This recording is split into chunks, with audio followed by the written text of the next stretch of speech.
I always wondered what it would be like to live in Hong Kong.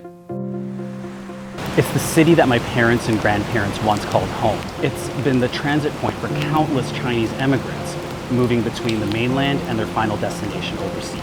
And with that hypothetical scenario finally turning into reality, I came to Hong Kong hoping to find the answer to the three following questions. Would living here deepen my connection with my roots? Would I fit in? And how would the reality compare with the expectations in my head? They say that food is a gateway to exploring any culture, and no exploration of Hong Kong culture is complete without visiting a Dai Pai Dong. Dai Pai Dongs are outdoor food stalls first opened after World War II. Sing Hung Yun in Central opens 6 days a week for breakfast and lunch. Think of it as an outdoor full-service diner. This morning, we both ordered the tomato beef elbow pasta soup, along with Hong Kong milk tea, both of which represent the fusion of East and West that took place here. Oi Man Sung across the harbor in Sam Sui Po opens in the evening and is famous for its seafood. They've done pretty well for themselves and can now boast indoor air-conditioned seating, making it a more comfortable experience for bringing people around the table to share food and a drink while getting to know each other. But how many people never walk past the gateway of Hong Kong history and culture? And how much are they missing out on because they're not walking through it? Hong Kong Island and the Kowloon Peninsula are the city's familiar beaten path. About half of the city's population of 7.3 million lives in one of these two regions, making up just 15% of the territory's land area. They were also the first to be incorporated into the British Crown colony, which was established here. One of the main narratives in Hong Kong history is the migration of people in and out of the city at different points in time. And the establishment of the British colony here attracted people from mainland China, escaping war, civil unrest, and poverty. First, you have the people from the three former counties around Guangzhou and Fatshan, Lamhoi, Punyu, and Sundak. Standard Cantonese is derived from their dialects. The people of Guangdong province's Seiyup, or four counties, Toishan, Hoiping, Yanping, and Sanwu, are the second largest ancestral population in Hong Kong. Their mother tongue is Toisanwa, or Hoishanwa, a dialect of Cantonese that is only partially intelligible with Standard Cantonese. An exodus of Shanghainese to Hong Kong, fleeing from several wars, brought everything from Western-style barbershops to tailor shops, printing presses, and expertise in both manufacturing and shipping that the city did not have before. And then you have the Qingzhou people of southeastern Guangdong province. Before Hong Kong developed into an international financial center, this neighborhood in Western District was the Wall Street of Hong Kong, Lam Bak Hong, or literally North-South trade, where Qingzhou merchants and their coolies traded in dried seafood, rice, tea leaves, and herbs. The ancestral origins of my extended family are a microcosm of Hong Kong's population, with each of the ancestral groups I just mentioned having representation at our family's dinner table. Being able to deconstruct Hong Kong's cultural identity into its most common places of ancestral origin, and seeing a mirror image of my own family reflected back at me, has definitely given me a deeper sense of connection with my roots.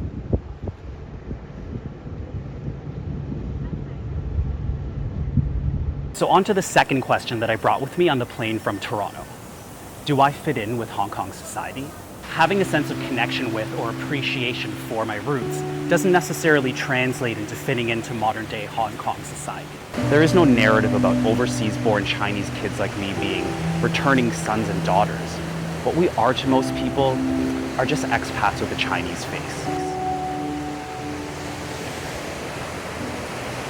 There's more to Hong Kong than Hong Kong Island and Kowloon, and the other 85% of the territory's land area belongs to a region known as the New Territories. The New Territories include 200 outlying islands, the largest of which is Lantau Island. The view from Lantau Peak might not be the sight most people think of first when they think of Hong Kong. And within its borders are some of the best of Hong Kong's underrated outdoor spaces. Ma Dai Stream near Dai Shui Hang Village was the first place that I experienced stream hiking. It's a popular way for local outdoor enthusiasts to continue enjoying Mother Nature during Hong Kong's hot and humid summers. And unlike our waterfalling adventures in the Niagara Peninsula back home, the water is actually safe to swim in, should you want to take a dip.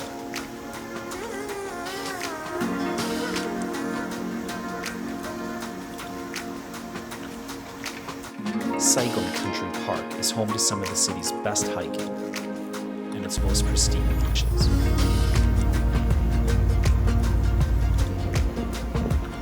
And a short ferry ride from Saigon town gives you a decent idea of the water sports and activities that the area has to offer.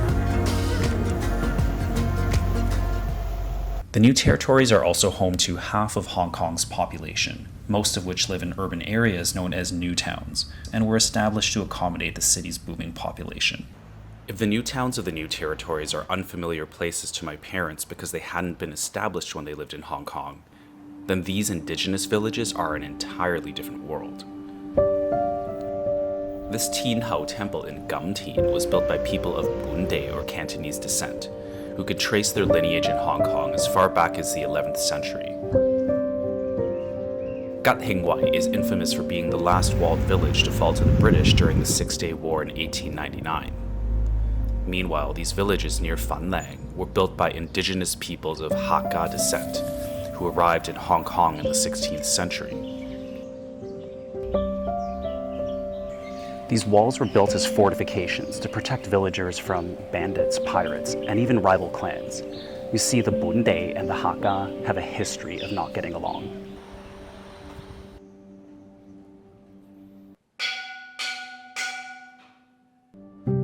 The Hakka are an ethnic group that migrated from central China to southeastern China, where the Cantonese or Bunde people had already settled. The Cantonese had already taken up the most fertile land, leaving the Hakka to settle in places that were on the margins, like nearby hills or waterways, places with land that was nowhere near as fertile. The conflict between the two groups came to a boil on the mainland and resulted in the Bunde Hakka clan wars, which took place between 1855 and 1868, resulting in about 1 million casualties.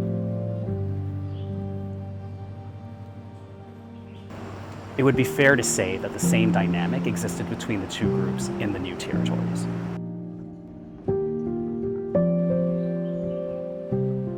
Male villagers over the age of 18, whose paternal lineage descends from an indigenous New Territories village resident, have rights known as deepen.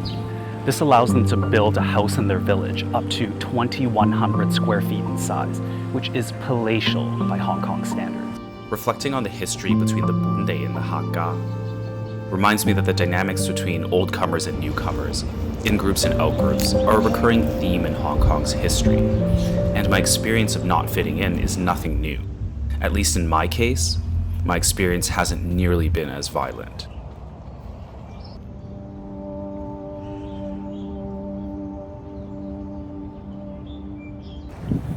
In addition to the Bunde and Hakka, there are still 2 indigenous groups that need to be introduced.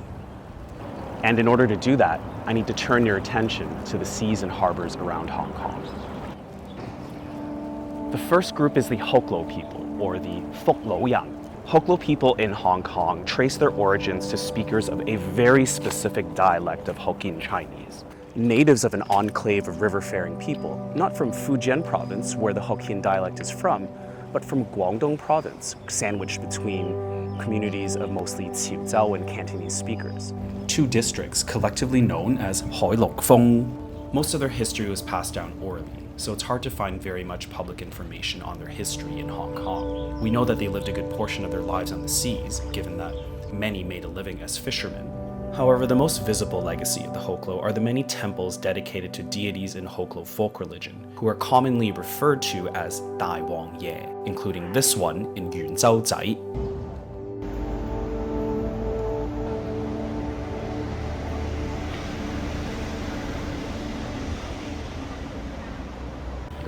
And last but not least, the final indigenous ethnic group left to introduce are the Tangka, or Tangga, who are thought to have descended from the original inhabitants of southern China and northern Vietnam, known as the 100 Yu tribes, or Bak Yu. And unlike the Hoklo, the visual and physical legacy of the Tangka people is very much a part of the historical self-image that Hong Kong actively promotes. From the sampans, or sampan, that still zip back and forth on Aberdeen Harbour, to the fishermen selling seafood along the pier in Saigon town, and Lantau Island's Dai O village, whose stilt houses called hang still line the waterways, along with businesses producing traditional shrimp paste and dried seafood, all of which have become tourist destinations showcasing Hong Kong's past history. Yet I think it's important to acknowledge that this sanitized and romanticized narrative obscures the difficult history of displacement and ostracization that the Tanka experienced for centuries. From being deemed untouchable by a Ming Dynasty edict, to being forbidden to live on the land by a Qing Dynasty edict, being referred to as sea gypsies, and being disqualified from home building rights by virtue of not being residents of recognized villages, which they could never be because they were relegated to living on the water. The history of the Tanka is one of resilience and reminds me that the feeling of relative unease that I feel is real, but insignificant compared to what generations of the Tanka have been through here.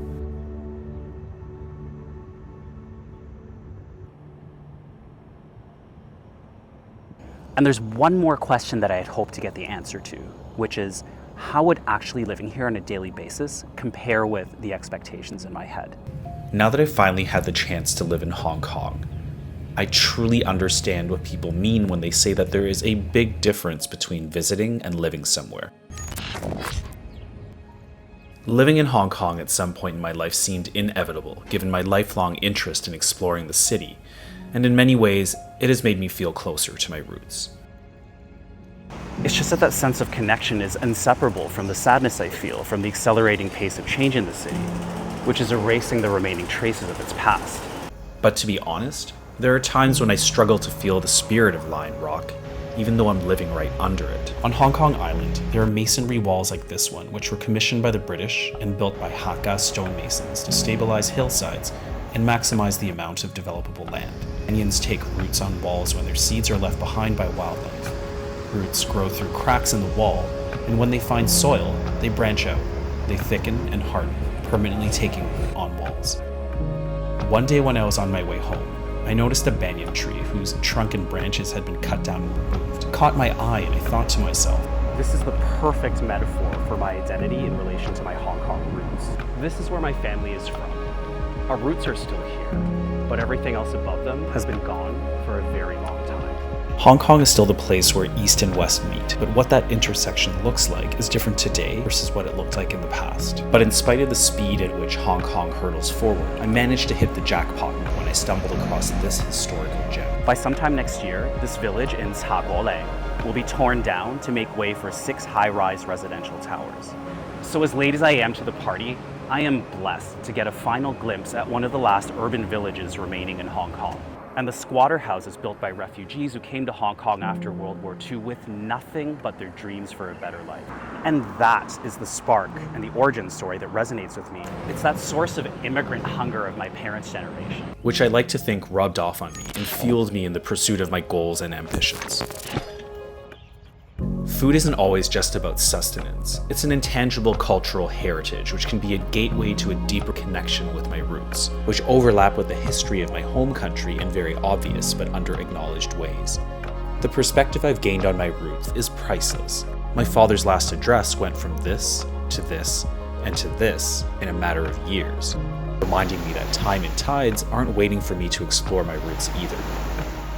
While Becca and I are both the children of parents from a bygone era of the city, our daughter is growing up in the modern-day version of it, and together we're on the ground watching the sunset on the previous chapter of Hong Kong's history. Despite the sometimes uncomfortable uncertainty that looms over the city, I continue to move forward at full speed with a heart full of gratitude for the priceless gift of context I now have about this city and my roots, and for someone trying to better understand who he is and where he comes from. context is everything.